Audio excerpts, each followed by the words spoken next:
You're watching The Breakfast Club. Morning, everybody. It's DJ MV Angela Yee, Charlamagne the God. We are The Breakfast Club. We got a special guest in the building. Yes, sir. Mr. Ben Jealous. Good morning, sir. Hey, good morning, good morning. Good morning, Ben. Ben is running to be Maryland's next governor. That's Governor of right. Maryland. Why should you be Maryland's next governor, Ben?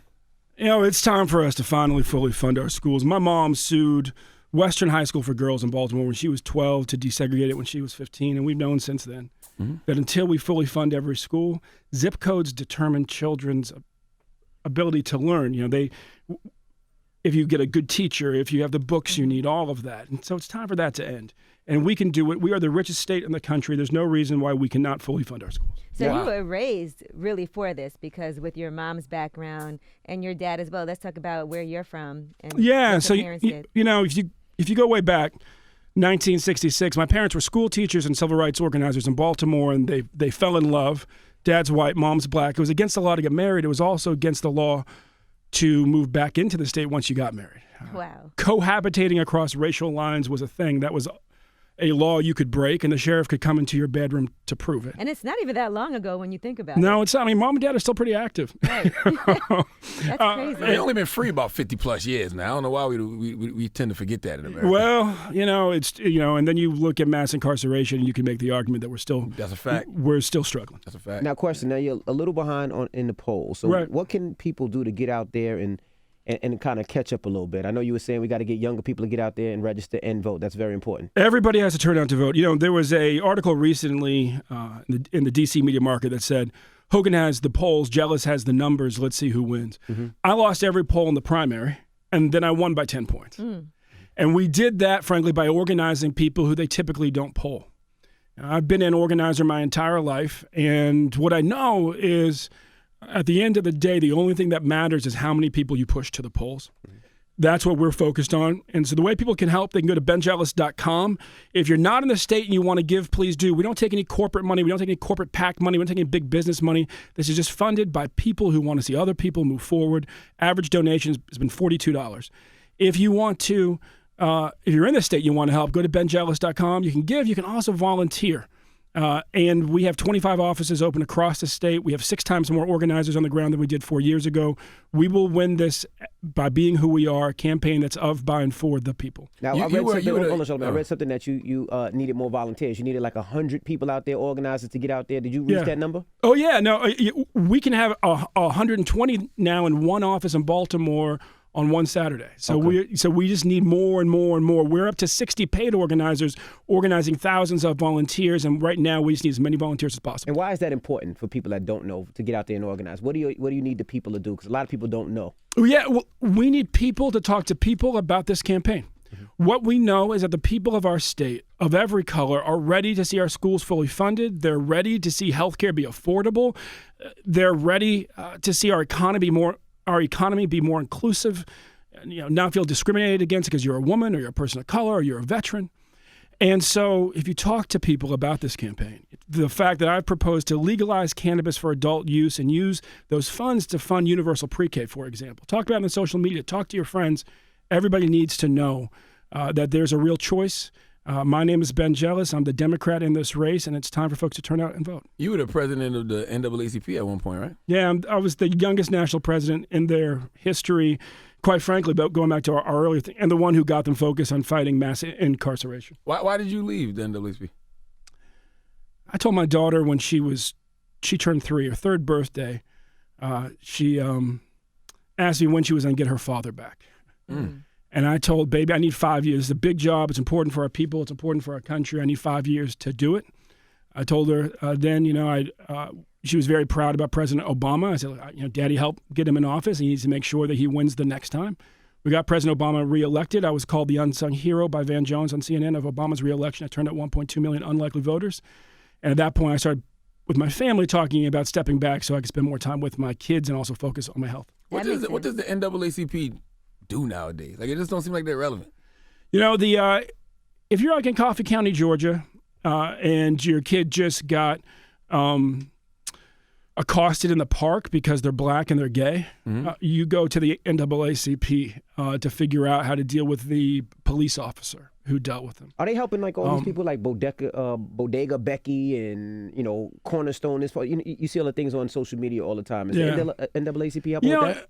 The NAACP is 1,200 volunteer-led groups across the country, and they're really there for people's parents when they feel like their kid's getting discriminated against at the school, or that mom who's traumatized because the local officers just beat up her son and she doesn't understand why.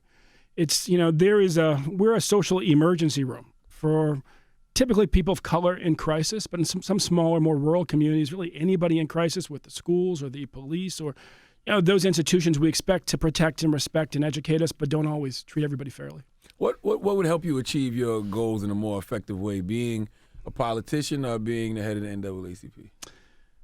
At the end of the day, I really only know one way to make our country better. It's to organize people to get things done. And I'm kind of the same person no matter where I show up. I mean, when the uprisings happened in Baltimore after Freddie Gray was killed, I found myself in a church multi-purpose room training 200 young people how to organize, how to protest in a nonviolent way.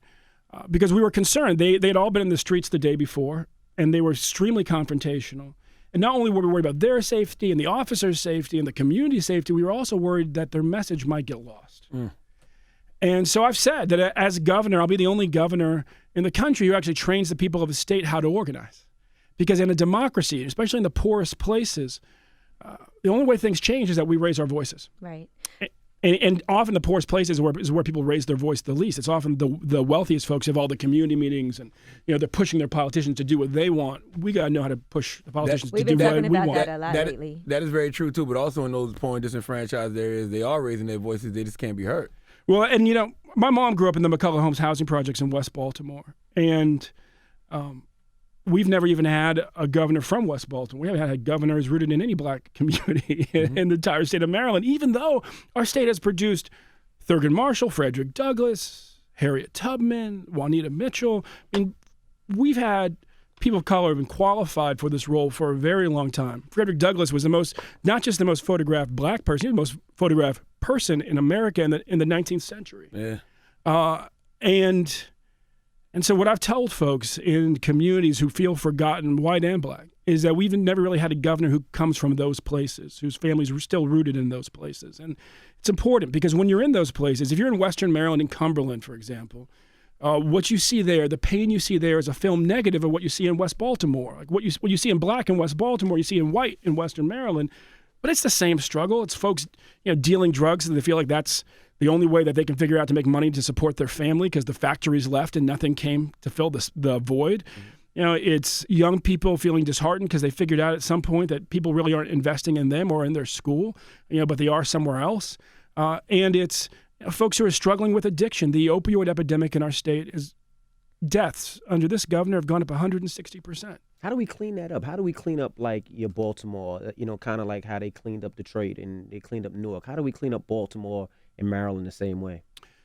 You got to focus on what actually transforms people's lives. And that's why I put plans on the table. I mean, just if you look at what's happened in our state the last 4 years, everything that should have gone up went down. Everything that should have gone down went up. Schools have fallen in the national rankings every year the last 4 years in Maryland. Murders are up 42% outside of Baltimore City. And, we just had 11 in a day in Baltimore City. That's crazy. So more than 50% when you include the city. Healthcare costs are up 120%. Opioid deaths are up 160%. And we're dead last in the region in job growth. And the only way you can affect any of that is, one, to have a plan for each of them, and we do, and they're on our website. But two, to understand that it's all connected. Right. You can't bring down violence until you bring up jobs. And you can't really bring up jobs until you bring up education. 100%.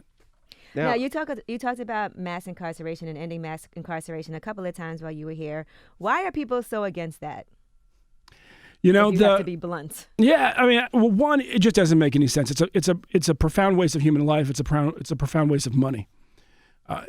Our incarceration rate in Maryland is so high that if we simply had the incarceration rate of New Jersey, which is no beacon of human rights, we would be saving $600 million a year.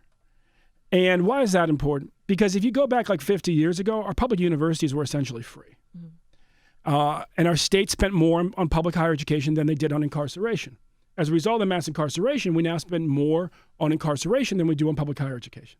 And the only way that we get our universities to be affordable again is to reverse engineer what happened. As the president of Penn State said to me once, so what's your biggest challenge? I said, it's like Groundhog Day. Every year I go up to the state capitol, kind of a nod to Biggie Smalls. He said, every year I go to the state capitol, keep so much more money from going to the state pen, so just a little more can come to Penn State. Now, he has to. How do you plan to refine the prison system? Because I feel like they need to teach, like if it's a correctional facility, it needs to be actual correction when these people 100%. Go in. That's it, right? So I've had these crazy ads run against me. You guys may or may not know Dave Chappelle is my godbrother. He's my godfather's son. Mm-hmm. And you're the first person he's ever endorsed on the planet. Yeah, and I'm still known as his Puerto Rican bodyguard. Because when you light skin in the city, you're just Puerto Rican, right? Yeah. And so when we were young, he calls me Dominican all day long. Because you are black. I'm black. I'm not Dominican. But go ahead. Yeah. Chappelle comes in and he sees the ads like, this is crazy. He's like, they're calling you all kind of names and they colored you with a brown crayon. And so they're doing their playbook against me on this issue, acting like, Ben Jealous wants to release all the dangerous people. No.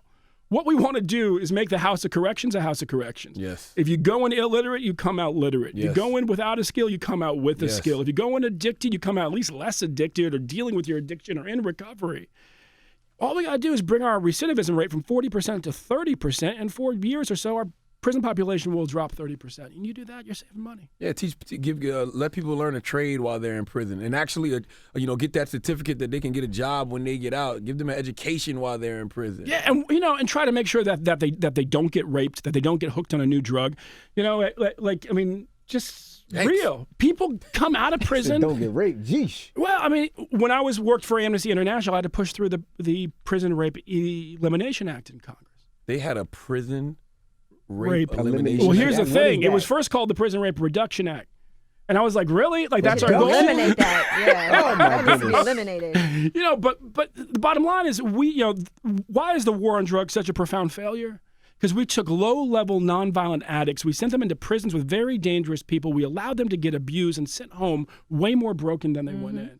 And sometimes more addicted, which is kind of insane if you think about it. How'd you get addicted to harder drugs in prison than you could get on the street? That's crazy. And also just sitting there waiting to bond out. Maybe they could have been sitting at home and trying to fight something that they're even innocent of, but because they can't afford the cash bond, now they're sitting in jail. And right. And that's why I've said that we have to actually make money bail illegal in Maryland so that we can go to a risk-based matrix. Says, you know what? If you're dangerous, you're going to keep your butt right there in that jail till you go to trial. But if you're poor, we're going to send you home so that your kids don't end up in foster care so you can hold on to your job. And if you're innocent, we didn't just destroy your entire life. Well, I know you have to go. So, again, just tell people why they should vote for you. Yes. You're being backed by Barack Obama, Dave Chappelle. Tell the people why. And where they can find you. I do have one more question, but go ahead.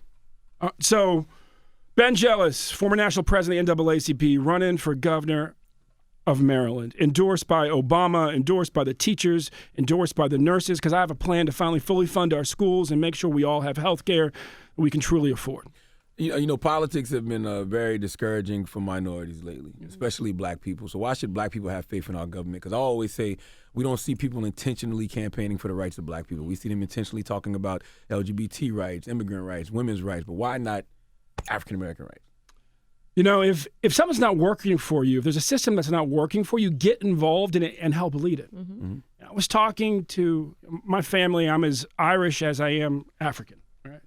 Mixed up black family. And I was talking to an uncle on the white side of the family. He said, cops used to beat up Irishmen, and then we decided to become cops. Okay. So that's how we dealt with police brutality. And so if the system's not working for you, if you feel locked out of it, whether in my state, whether you're in Western Maryland and your family goes back to indentured servants, or you're in Baltimore and your family goes back to slaves, either way, get involved in that system. Help lead that system. Help it, and lead it with the sort of empathy where you say, it's not just people like me who need to benefit. It's everybody who feels like me, who feels locked out, who feels left behind, who feels like their family's struggling, who has relatives who are dying, who are addicted to heroin, who have been shot. My family's dealing with all of that. And the only way I know to make it better is for folks like us to get involved. And it's not a color thing. It's a much bigger thing. It's a class thing. It's a a gender thing. It's veterans returning from the war. I was talking to a homeless vet, 2 kids on the street the other day. And he's like, I served my country. I fought for my country. Why isn't my country able just to help me find a job? And that's the type of folks that we need more involved. All right. Well, Ben Jealous, we appreciate you for joining us. Good luck. Get out there and vote for Ben Jealous. And what's the website if people want to donate to the campaign, learn more information, see all the policies that you want to implement? BenJealous.com. And yes, y'all, jealous is spelled just like jealous. Like I've been jealous, you've been jealous, we all been jealous. BenJealous.com. All right. It's The Breakfast Club. It's Ben Jealous.